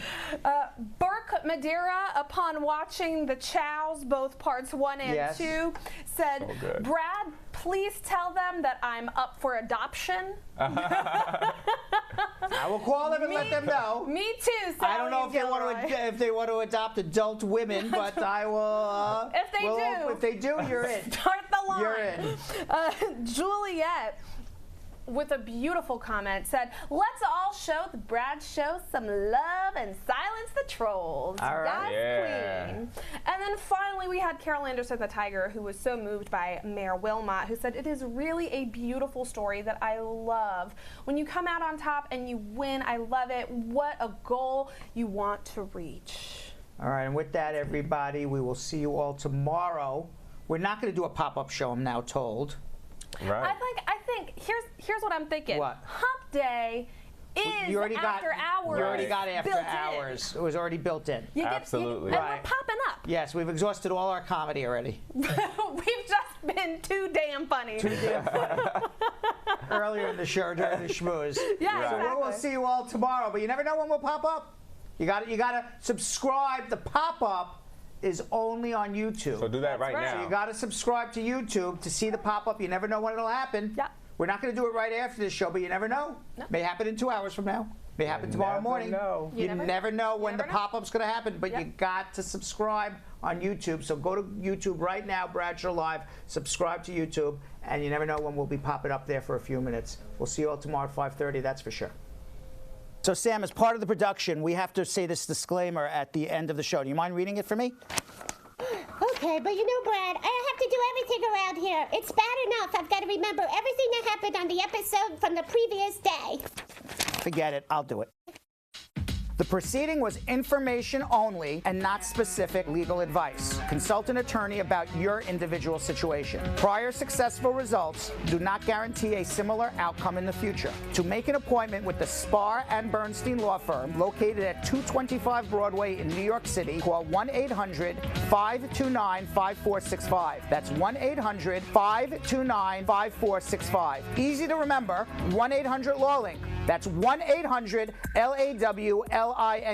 Once again, make a call to 1-800-529-5465. And of course, link up with the law offices of Spar and Bernstein, located at 225 Broadway on the 5th floor. If I were you out there, make the call, make the link, make the connection, make it Spar and Bernstein. 1-800-LAWLINK. That's 1-800-529-5465. And now, conveniently located in Hartford, Connecticut on 1 Congress Street. Visit us in Connecticut or in New York at 225 Broadway. That's 1-800-529-5465. 1-800-LAW-LINK. 1-800-529-5465.